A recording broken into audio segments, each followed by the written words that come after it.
आप गए हो कभी काशी? हैं? मैं तो गया हूं, आप भी गए होंगे। गए हो? वहां काल भैरव विराजमान है, और जो काल भैरव है ना वो कोतवाल है। पूरे नगरी के कोतवाल हैं काल भैरव। जैसे पूरे ब्रह्मांड के कर्मों के लेखे जोखे को लिखे, जो भी कर्मों का लेखा जोखा है पूरा, उसका पूरा ध्यान कौन रखते हैं मालूम? नहीं, चित्रगुप्त। कौन रखते हैं? चित्रगुप्त। तो काशी में चित्रगुप्त नहीं करते हैं लेखा जोखा। काशी का पूरा लिखा पढ़ी, आपके कर्मों की देख रेख कौन करते हैं? काल भैरव। अब पहले तो ये सुन लो काल भैरव हैं कौन। पहले इनकी ये कथा सुनो। काल भैरव भगवान शिव का ही रुद्र अवतार है। ये अवतार कब लिया भगवान ने? आपको याद होगा, हमने एक दिन आपको कथा सुनाई थी कि ब्रह्मा जी कह रहे मैं बड़ा, और नारायण कह रहे मैं बड़ा। तब भगवान शिव प्रकट हुए, प्रथम शिवलिंग वहां प्रकट हुआ। ये कथा सुनाई थी आपको। उसी बीच में जब वेदों से ये पूछा गया कि भाई आप ये बताओ कि ब्रह्मा जी बड़े हैं कि शंकर जो है क्या नाम है नारायण बड़े हैं, तो वेदों ने कहा कि उन्होंने दोनों से कहा कि नहीं कोई और है। तो ब्रह्मा जी ने वेदों की बात नहीं मानी, तो लड़ पड़े। एक मुख ने ब्रह्मा जी के, एक मुख ने शिव जी की निंदा की। फिर भगवान शिव भी आ गए, तब भी बात नहीं मानी। तो फिर भगवान के अंश से अवतार प्रकट हुआ काल भैरव का। उनका रंग कैसा है? बोले काले गोलतार से भी भयंकर काला, नेत्रों से अग्नि बरसती हुई, सूर्य भी उनके तेज को बर्दाश्त नहीं कर सकता, ऐसा है काल भैरव। हाथ में दंड है, हाथ में दंड है। उनके उस तेज को सूर्य भी नहीं पड़ता। हम और आप सूर्य को देख नहीं पाते है ना। सुबह सुबह ही जब निकले आए तो आप आंख, सुबह सुबह ही आप देखने की कोशिश करो, आप नहीं देख पाओगे, आंखें अपने आप बंद होने लग जाती हैं। तो सूर्य का तेज कितना है, वो सूर्य भी काल भैरव को नहीं देख पाते, इतना तेज है, आंखों से अंगारे जैसे बरसते हैं। अब पता है क्या किया? काल भैरव प्रकट हुए भगवान के अंग से ही, और अपनी इस अंगुली की, कनिष्ठ की उंगली के नाखून से ब्रह्मा जी का 5वां सर, नाखून से। शक्ति और पावर के विषय में सोचो, ब्रह्मा जी का, हम जैसे तुम जैसों का नहीं। जो लोग कह देते हैं I don't believe in God, मुझे तो उन पर हंसी आती है। हमें भगवान को मैं तो नहीं मानता। मत मानो भैया, आप मानो, पर एक बात बताएं, तुम भगवान को नहीं मानते, पर भगवान छोटी सी बीमारी भेज दे ना, फिर भगवान के अलावा कोई याद भी नहीं आता है। नौकरी छूट जाए तो भगवान ही याद आते हैं, बिजनेस ठप्प हो जाए तो भगवान ही याद आते हैं, जब घर वाले 4 डंडा मार के घर से निकाल दें तो सिर्फ भगवान ही याद आते हैं। अभी तो भगवान ने सब दे रखा है, और जब तक दे रखा है तब तक फूली फूली मिल रही है ना अभी, तो अभी क्यों मानोगे भगवान को? और जब भगवान कर देंगे सूदो, अपने आप भगवान याद आएगा। पर वाह कितने दयालु हैं ठाकुर जी, इस पे भी कितनी दया करते हैं। अरे तू नहीं मानता कोई बात नहीं, तेरी मर्जी, पर मेरा काम है, मैं तेरा कल्याण करूंगा, राधे राधे बोलना पड़ेगा, ऐसे नहीं। थोड़ा जोर से बोलिए। मैं कहां था जी? कनिष्ठ की उंगली के नाखून से ब्रह्मा जी का 5वां मुख जो है वो काट दिया। अब देखो ताकत कितनी है। सिर्फ नाखून से। अब कोई बात नहीं, नाखून से काट दिया। हुआ क्या कि अब वो ब्रह्मा जी का सर इन्हीं के हाथ से ही लिपट गया, अब हाथ से छूट नहीं रहा है। ब्रह्मा कौन है? ब्राह्मण। लग गई ब्रह्म हत्या। कौन सी? ब्रह्म हत्या। अब छूटे ही ना, भैरव खूब करें यूं यूं, छूट जा छूट जा, बोले ना। अब शिव जी के आगे भैरव बाबा खड़े हो गए, बोले प्रभु अब मैं क्या करूं, ये छूटे नहीं, इसको लेके डोलूं? बोले तीर्थ करो। हत्याओं का प्रायश्चित क्या है? आपने अभी, हम कल आपको, कल या जब भी प्रसंग आ जाए कल ही सुनाएंगे संभवतः, गौ हत्या का प्रायश्चित क्या। तो जो पाप हमसे होते हैं उन सब के प्रायश्चित भी हैं, और ये प्रत्येक पाप जो हो गए हमसे, उन पापों का प्रायश्चित जीते जी कर लेना चाहिए। अदरवाइज वो पाप हमारे साथ जाते हैं और वो भोगने पड़ते हैं। इसलिए हमारे ऋषि मुनियों ने, हमारे संत महात्माओं ने पाप के प्रायश्चित भी बनाए, अगर ये पाप हो जाए तो तुम ये करो। तो ब्रह्म हत्या हो गई है, अब क्या करें? इस ब्रह्म हत्या से मुक्ति कैसे मिले? तो ब्रह्म हत्या से मुक्ति पाने के लिए शिव ने भैरव से कहा कि आप तीर्थ करो। अब प्रत्येक तीर्थ में भैरव गए, कभी यहां जाएं, कभी वहां जाएं, कभी वहां जाएं, अनेकों तीर्थों में भैरव गए, अनेकों तीर्थों। लेकिन चुपके हुए हैं, वो सर नहीं हट रहा है, सर चिपका हुआ है। अब क्या करें? विष्णु भगवान के पास गए, नारायण भगवान के पास, प्रभु यह कैसे हटाऊं? बोले एक काम करो, काशी चले जाओ। अच्छा, एक कथा ऐसी भी आती है कि शिव जी ने ब्रह्म हत्या को कन्या के रूप में भैरव के पीछे लगा दिया कि जहां जहां ये जाए वहां वहां पीछा करो इसका, इनका पीछा करो, देखना कहीं कोई बात हो तो बताना, लेकिन एक बात याद रखना। क्या? बोले काशी में प्रवेश मत करना, अगर तुम काशी में प्रवेश कर गई ना तो ब्रह्म हत्या की भी हत्या हो जाएगी, काशी मत जाना। बोल ठीक। उधर में भैरव ने नारायण भगवान से पूछा कि मैं इस ब्रह्म हत्या से मुक्त कहां होऊंगा? तो नारायण भगवान ने कहा कि अगर तुम ब्रह्म हत्या से मुक्त होना चाहते हो तो तुम्हें सीधे काशी चला जाना चाहिए। नारायण भगवान की बात को मानकर भैरव काशी के लिए प्रस्थान करते हैं। उन्हें भी वो कन्या पीछे दिख रही थी आती हुई, लेकिन जैसे ही काशी में प्रवेश किया वो कन्या अदृश्य हो गई, और काशी में पहुंचते ही वो सर अपने आप धड़ाम से गिर पड़ा। और काल भैरव को ये बात निश्चय हो गई कि यहां आकर तो ब्रह्म हत्या भी समाप्त हो जाती है, इसलिए मैं ये स्थान पर अब हमेशा रहूंगा। तो काल भैरव उस काशी में विराजमान हो गए। बोले शंकर भगवान की जय। जोर से बोलना पड़ेगा, और जोर से बोलना पड़ेगा। तो काल भैरव काशी में विराजते हैं, और भैरव अगर प्रसन्न हो, बड़ी सुंदर बात बता रहे हैं आपको।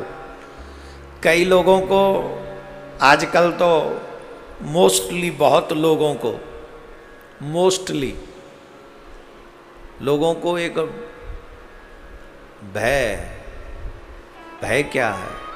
बोले शनि की 7.5 चल रही है, ढैया चल रही है, कोई कह रहा राहु चल रहा है, कोई कह रहा केतु चल रहे हो।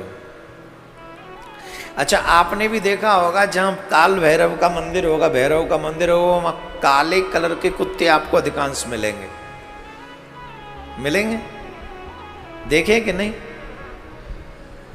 काशी नगरी के राजा हैं भूत बावन भोलेनाथ और कोतवाल हैं काल भैरव। ऐसा सुनने में आया है, सत्य कि कैसा वो तो काशी के लोग ज़्यादा जानते होंगे हमसे। हमने ऐसा सुना है कि जब मुगलों ने देश के ऊपर आक्रमण किया और जब मंदिरों को नष्ट कर रहे थे, उस समय वो काल भैरव के मंदिर में भी पहुंचे थे, काल भैरव के मंदिर को नष्ट करने के लिए। लेकिन उन मुगलों की सेना पर एक ऐसी सेना ने आक्रमण किया कि वो ठहर नहीं सके। जानते हो कौन? वहां तमाम काले कलर के श्वान जो थे, उन्होंने उनके ऊपर आक्रमण किया और भगाया उनको वहां से।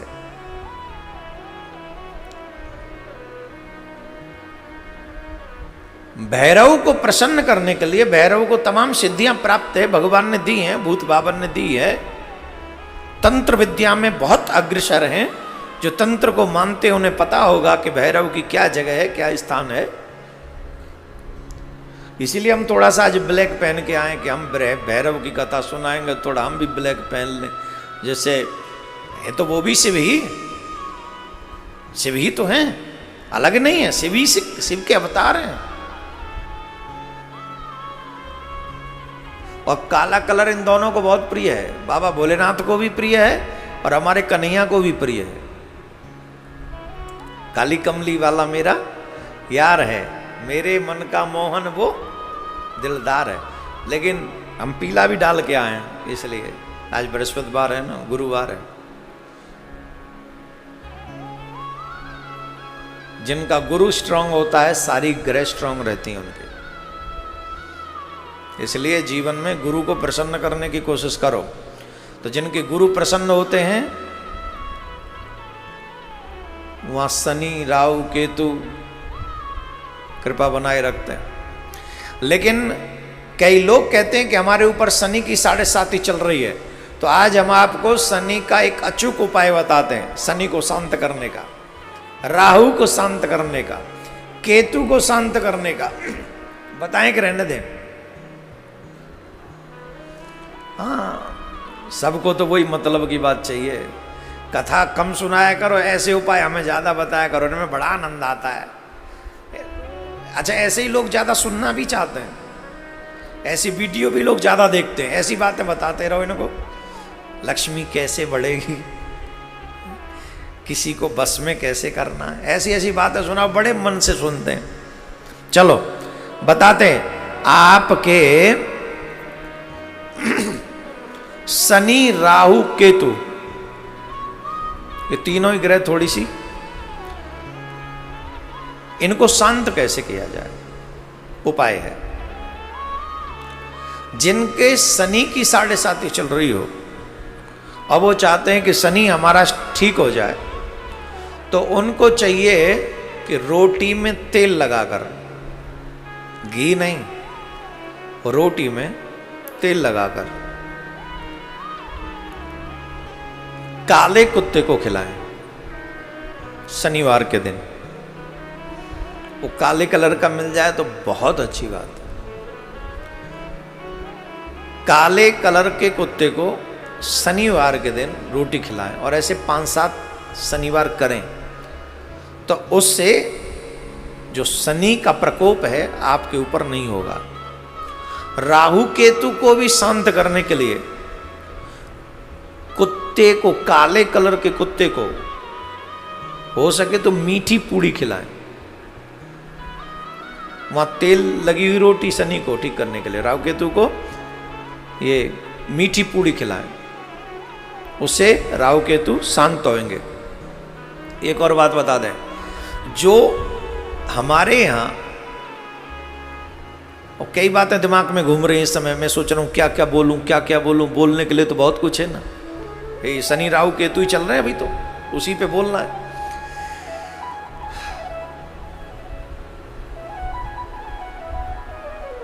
आपने देखा होगा, गांव के लोग इस बात को ज्यादा नोटिस करते हैं, कुत्ते भौंकते हैं, लेकिन जब गांव में कोई मरने वाला हो तो भौंकते नहीं, रोते हैं। और जब कुत्ते रोते हैं तो गांव वालों को पता चल जाता है कि वो गांव में कुछ न कुछ होगा, उनके रोने का स्टाइल। अब एक प्रश्न उठता है कि कुत्तों को कैसे पता चलता है गांव में कोई मरेगा? श्वान, कौआ, ये विशेष दर्शी हैं, इनको दृष्टि प्राप्त है। यमराज के यहां से इनका कांटेक्ट है बाकायदा। जब यमराज के यहां किसी को लाने ले जाने की चर्चा होती है तो इन दोनों को पता चल जाता है। मजाक नहीं कर रहा हूं मैं, इट्स ट्रू। इसीलिए इन लोगों को, यमराज के दूतों को शांत रखने के लिए, राहु केतु को शांत रखने के लिए, और इवन अपने पितरों को शांत रखने के लिए हमें 3 रोटी एवरीडे निकालनी चाहिए। प्रत्येक माता बहन ये बात सुन ले। राहु केतु को शांत रखने के लिए, शनि को शांत रखने के लिए और पितरों को शांत रखने के लिए, यमराज के दूतों को प्रसन्न करने के लिए हमें एवरीडे 3 रोटी निकालनी चाहिए। वो 3 रोटी कौन सी? एक रोटी गाय के लिए, दूसरी रोटी श्वान के लिए और तीसरी रोटी कौवे के लिए। हर दिन अगर आप 3 रोटी निकालते हैं तो न राहु आपका कुछ गड़बड़ करेगा, न केतु आपका गड़बड़ करेगा, और न शनि आपका गड़बड़ करेगा, न यमराज के दूत कुछ गड़बड़ करेंगे, और न आपके पितृ ही कुछ गड़बड़ करेंगे। पितृ भी नहीं करेंगे गड़बड़। क्यों? एक बात है, पितरों का तो हमको पता नहीं ना कहां है, इधर है कि उधर है कि किधर है, कहां है मालूम नहीं ना। तो अगर सही योनि में है तो गौ के माध्यम से उन्हें वो ग्रास मिल जाएगा, और मध्यम योनि में है तो श्वान की योनि से मिल जाएगा, और निकृष्ट योनि में है तो कौवे के माध्यम से मिल जाएगा। राहु केतु शनि खराब है तो काला कुत्ता जब उस भोजन को, रोटी को खाएगा तो वो अपने आप शांत हो जाएंगे। और आपके दुखों की मुख्य वजह, आपके घर के दुखों की मुख्य वजह या तो ग्रह हैं या पूर्वज हैं। आपके दुख की वजह आपके कर्म भी हो सकते हैं, बड़े छोटे मोटे नहीं, बड़े बड़े, लेकिन प्रमुख जैसे घर में धन की वृद्धि न होना, घर में हमेशा कलेश रहना, घर में हमेशा बीमारियां रहना, बिजनेस का डेवलप न होना और मन में अशांति रहना, भाई भाई में लड़ाई होना, ये आपके पितरों की लड़ाई कुपित होने का ही एक रीजन है। तो उनको प्रसन्न करने के लिए बड़ा सिंपल सा तरीका है, 3 रोटियां एवरीडे निकालो। एक गाय को खिला दो, एक कुत्ते को खिला दो और एक कौवे के लिए खिला दो। आपके घर की सारी समस्याओं का इलाज 3 रोटियों में। अरे 10-10 रोटी तो तुम्हारे घर में वैसे ही खराब हो जाती हैं, आटा रख देती हो फ्रिज में, वही खराब हो जाता है। सड़ा हुआ आटा तुम्हारी बुद्धि सड़ा देता है। हमारे यहाँ सुबह की रोटी शाम को नहीं खाते, और ये आजकल के पढ़े लिखे लोग फ्रिज के कई दिन पुरानी रोटी खाते हैं। दाल बच जाए धर दे फ्रिज में, सब्जी बच जाए धर दे फ्रिज में, दूध बच जाए धर दे फ्रिज में, रोटी बच जाए धर दे फ्रिज में, आटा बच जाए धर दे फ्रिज में। अपने आप आइए ना धर दे फ्रिज में। वो वीडियो काफी लोगों ने देखा हमारा, जिसमें हमने बोला है बासी आटा बुद्धि भ्रष्ट कर देता। वो बहुत लोग देख चुके उसे, और ये सत्य है। अगर चाहते हो तुम्हारे घर में शांति सुख समृद्धि बनी रहे तो कभी बासी रोटी नहीं खानी चाहिए, और बासी आटा होता है वो भी कभी नहीं खाना चाहिए, उतना ही खाओ। लेकिन 3 रोटी अपने घर में अवश्य निकालो। बोलो राधे राधे। तो आज की कथा में हमने तुम्हारा शनि शांत कर दियो, आज की कथा में तुम्हारा राहु शांत कर दियो, आज की कथा में तुम्हारे यमराज के दूत प्रसन्न कर दिए, तुम्हारे पितृ शांत कर दिए। और क्या क्या करवाओगे 1-1.5 घंटे में? ये कम है क्या? अच्छा और कर देते शांत, रखो राधे राधे बोलना पड़ेगा। तो भैरव को प्रसन्न करने, भैरव से भी, भैरव भी प्रसन्न होते हैं। कई जगह ये सुना है कि भैरव की सवारी है काला कुत्ता, काला श्वान। अब ये है कि नहीं, मैंने इस विषय में ज़्यादा शोध किया नहीं, इसलिए आई एम नॉट कन्फर्म। लेकिन इतना कहता हूं कि भैरव के प्रसन्न, अगर आप, शंकर भगवान भैरव का ही स्वरूप है, कोई अलग नहीं है। शनि की सवारी क्या है? हैं? किसी को पता है क्या है? कौवा है। यस, तो शनि तो अपने आप प्रसन्न हो जाएगा कौवे की रोटी से। देखो ये छोटा नहीं है, ये है, इसमें कुछ बनेगा ये आगे जाके। हाँ, तुम लोग बेकार हो सब फोकटिया, यही काम करेगा कुछ। राधे राधे बोलना पड़ेगा। शनि की सवारी है कौवा। तो है नहीं, कोई राहु वाहु कुछ नहीं करेगा। हाँ, अभी हम जो हैं, नहीं नहीं, आप भी राहु को प्रसन्न करेंगे, घबराएंगे। क्या कह रहे थे हम ये कह रहे थे कि भैरव भी प्रसन्न होते हैं काले कुत्ते को भोजन कराने से, रोटी कराने से। तो ये शनि